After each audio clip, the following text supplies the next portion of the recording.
Bismillahirrahmanirrahim. Assalamualaikum warahmatullahi wabarakatuh.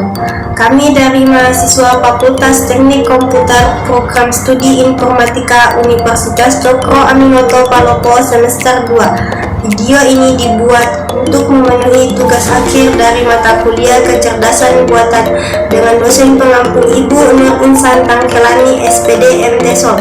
Kami dari kelompok 5 akan membahas teori dan penerapan kecerdasan buatan. Sebelum itu, saya Nur Fadila dengan NIM 2204411314 yang akan memandu jalannya presentasi kali ini. Dan perkenalkan teman kelompok saya ada Serlianti dengan NIM 2204411290. Kemudian Mereka Hardianti dengan NIM 2204411315, dan yang terakhir ada Priska Parianda dengan NIM 2204411297. Kami dari kelompok 5 akan membahas teori dan penerapan kecerdasan buatan.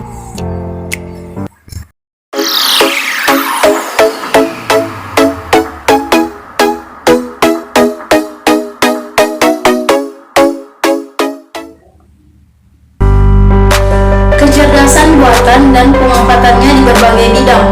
Kecerdasan buatan adalah bidang ilmu komputer yang dikhususkan untuk memecahkan masalah kognitif yang umumnya terkait dengan kecerdasan manusia seperti pembelajaran, pemecahan masalah, dan pengenalan pola. Adapun jenis-jenisnya, yang pertama Artificial Raw Intelligence, kedua Artificial General Intelligence, tiga Artificial Super Intelligence, empat Self-Aware, lima Theory of Mind, 6 Limited Memory, 7 Relative Chain. Kemudian kelebihannya, yang pertama mengurangi resiko human error, 2 tersedia sepanjang waktu, 3 membuat keputusan lebih cepat, 4 tidak memiliki resiko. Kemudian kelemahannya, yang pertama biaya yang mahal, 2 bisa meningkatkan pengangguran, 3 pemikirannya botak, 4 tidak memiliki emosi. Contoh yang 1. Robot vakum, 2 algoritma media sosial, 3 perbankan online, 4 website marketplace. Kemudian pemanfaatannya, yang pertama di bidang kesehatan, 2 bidang pendidikan, 3 bidang otomotif, 4 bidang manufaktur, 5 bidang telekomunikasi, 6 bidang militer, 7 bidang hiburan.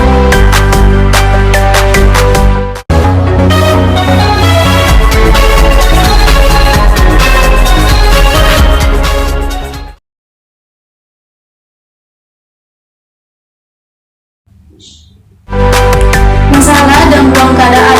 Gambaran umum, yang pertama mendefinisikan masalah dengan tepat, 2 menganalisis masalah tersebut, 3 mempresentasikan pengetahuan yang perlu untuk menyelesaikan masalah, 4 memiliki teknik penyelesaian masalah yang terbaik. Kemudian definisi masalah dalam suatu keadaan. Misalnya, permasalahan yang dihadapi dalam permainan catur, maka harus ditentukan yang pertama posisi awal bidak pada papan catur, 2 aturan untuk melakukan gerakan, 3 tujuan. Kemudian cara mendeskripsikan masalah dengan baik. Yang pertama mendefinisikan suatu ruang keadaan, 2 menetapkan satu atau lebih keadaan, 3 menetapkan satu atau lebih tujuan, 4 menetapkan kumpulan aturan. Adapun cara menyelesaikan ruang keadaan, yang pertama graf keadaan, 2 pohon pelacakan, 3 pohon and-or.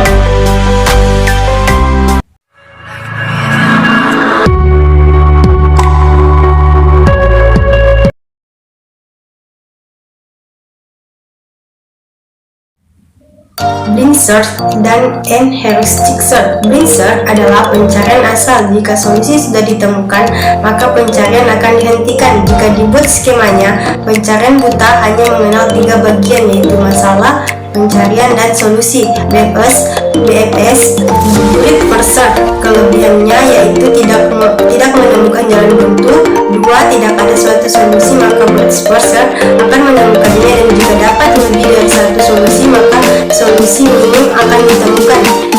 Bullet first search kekurangannya yaitu 1 membutuhkan nomor yang cukup banyak karena menyimpan semua not dalam suatu pohon, 2 membutuhkan waktu yang cukup lama karena akan menguji n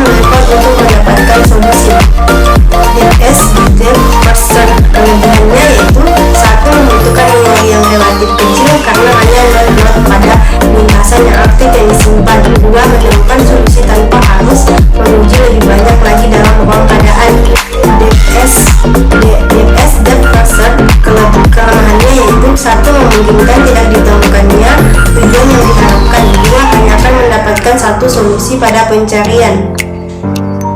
Heuristic search, suatu strategi untuk melakukan proses pencarian ruang keadaan atau stage path untuk problema secara selektif yang memadu proses pencarian yang kita lakukan sepanjang jalur yang memiliki kemungkinan sukses paling besar.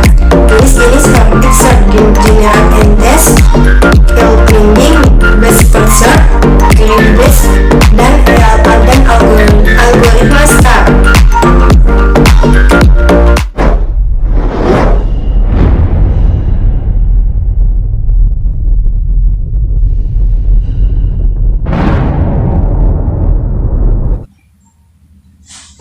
Referensi pengetahuan. Definisi. Referensi pengetahuan adalah cara untuk merepresentasikan basis pengetahuan yang diperoleh dalam suatu skema atau diagram tertentu, sehingga dapat diketahui relasi atau keterhubungan antara suatu data dengan data yang lain. Tujuan: 1. Menangkap sifat-sifat penting dan pengetahuan. 2. Membuat seorang program mampu mengekspresikan pengetahuan. Jenis-jenis: 1. Referensi network. 2. Referensi terstruktur. 3. Bus logik. 4. Jaringan syarat tujuan. 5. Algoritma genetik. Karakteristik referensi pengetahuan: 1. Mengemukakan hal secara eksplisit. 2. Membuat masalah menjadi transparan. 3. Komplit dan efisien. 4. Menampilkan batasan-batasan alami yang ada. 5. Dilakukan komputasi atau ada batasan atau constraint. Keuntungan: 1. Dapat membuat objek dan relasi yang jelas. 2. Dapat mengungkapkan pengaruh sebuah objek dan relasi. 3. Dapat melihat objek atau relasi dalam satu waktu. 4. Dapat menyingkap suatu permasalahan secara lengkap. Contoh kasus: Helder adalah anjing. Predikat: anjing. Argumen Helder dapat direpresentasikan secara logika: anjing dalam kurung Helder balas kurung. Life could be a dream. Life could be a dream.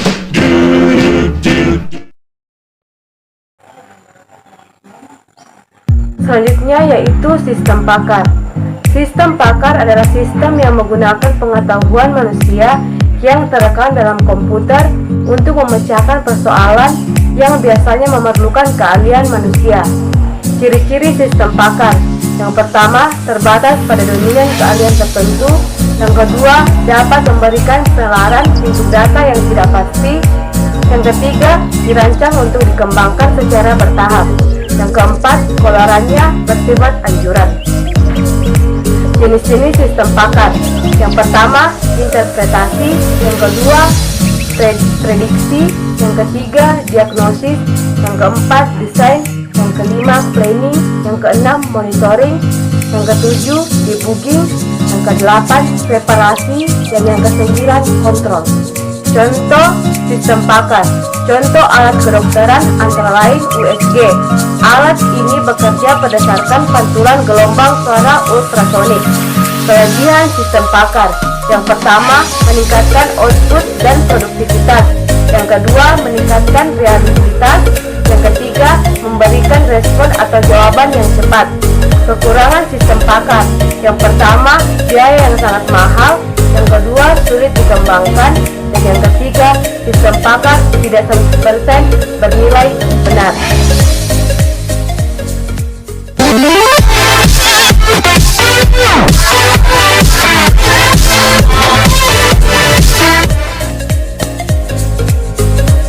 Selanjutnya yaitu fusi logis. Konsep dasar. Logika fusi adalah sebuah bentuk logika bernilai banyak dan memiliki nilai kebenaran variabel dalam rel antara 0 dan 1. Keanggotaan dan himpunan fusi. Fusi keanggotaan dari himpunan fusi dinyatakan dengan faktor bilangan numerikal fungsional. Fungsi implikasi: alfa 1 sama dengan 0, alfa 2 sama dengan 0,5, dan alfa 0,5 nilai-nilai yang berada pada sumbu Y. Metode Medani. Yang pertama, pembentukan himpunan fusi. Yang kedua, fusifikasi. Yang ketiga, operasi logika fusi. Yang keempat, duplikasi, duplikasi. Yang kelima, agregasi. Metode T. Tsukamoto. Yang pertama, pembentukan himpunan fusi. Yang kedua, fusifikasi. Yang ketiga, pembentukan basis. Yang keempat, duplikasi fungsinya. Yang kelima, defusifikasi.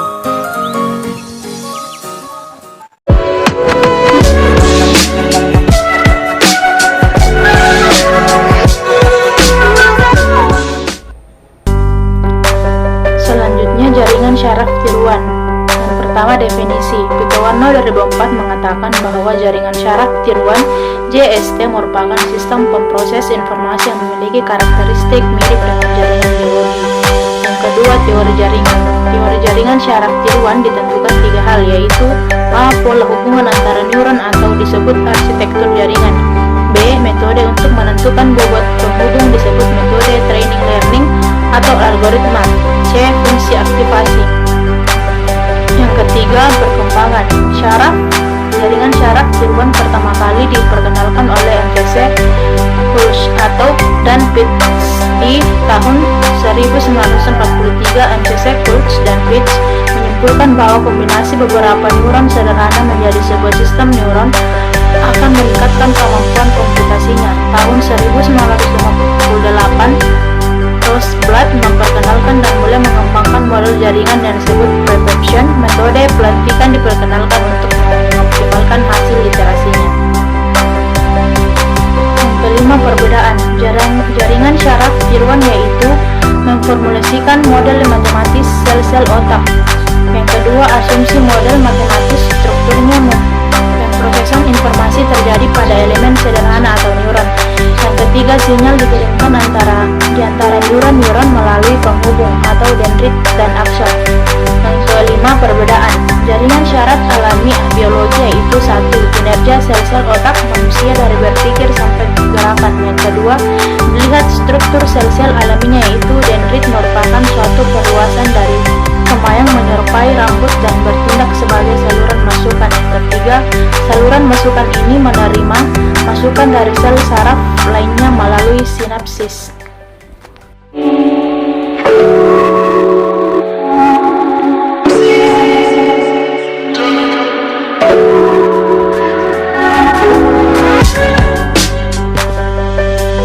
Selanjutnya itu multilayer perception. Yang pertama, definisi multilayer perception adalah jaringan syaraf tiruan feed-forward yang terdiri dari sejumlah neuron yang dihubungkan oleh bobot-bobot penghubung. Yang kedua, backpropagation. Backpropagation merupakan algoritma pembelajaran yang terawasi dan biasanya digunakan oleh perception dengan banyak lapisan untuk mengubah bobot-bobot yang terhubung neuron-neuron yang ada pada lapisan tersembunyinya. Yang ketiga yaitu algoritma NLP. Untuk sederhananya, semua bobot dan bobot bias sama dengan 0. Set learning rate A sama dengan 1, buka kurung 0 lebih besar A lebih kecil sama dengan 1. Yang keempat, MLP backpropagation. Ada 5 yaitu 1. Inisialisasi bobot. Yang kedua, propagasi maju. Yang ketiga, kesalahan-kesalahan. Yang keempat, perbanyak mundur. Yang kelima, perbarui bobot.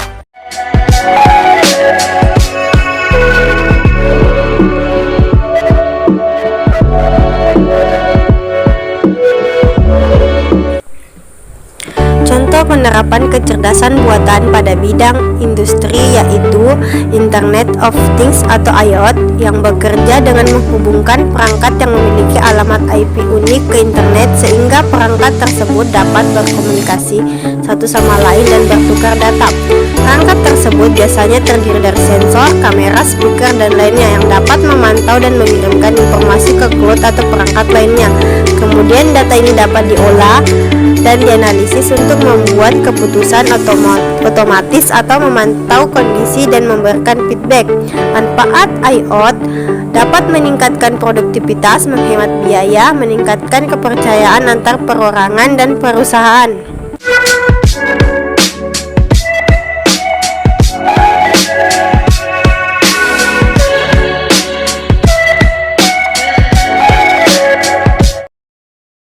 Penerapan kecerdasan buatan pada bidang kesehatan. Yang pertama, ronsen. Ronsen atau X-ray adalah proses menggunakan radiasi untuk mengambil foto organ dalam tubuh. Tindakan ini sebagian besar digunakan untuk mendiagnosis masalah kesehatan dan untuk mengawasi penyakit yang sudah ada sebelumnya. Cara kerja fotoronsen yaitu menggunakan X-ray dengan memindahkan radiasi frekuensi tinggi ke seluruh tubuh. Sinar ini kemudian ditangkap pada gambar dengan bagian-bagian tubuh yang berbeda menjadi terlihat karena perbedaan warna pada gambar.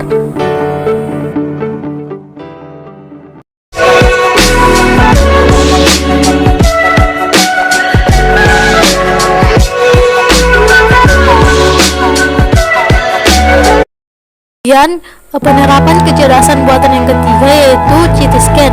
CT scan atau komputer tomografi scan adalah prosedur pemeriksaan yang memanfaatkan teknologi komputer khusus dan sinar X untuk melihat jaringan dan struktur di dalam tubuh melalui berbagai sudut. Cara kerja CT scan menggunakan mesin ronsen besar yang dapat berputar untuk mengambil gambar tubuh Anda dari berbagai sudut. Gambar-gambar tersebut kemudian digabungkan menjadi gambar bidang pada permukaan melintang untuk tulang, pembuluh darah, dan jaringan lunak menggunakan perangkat lunak komputer.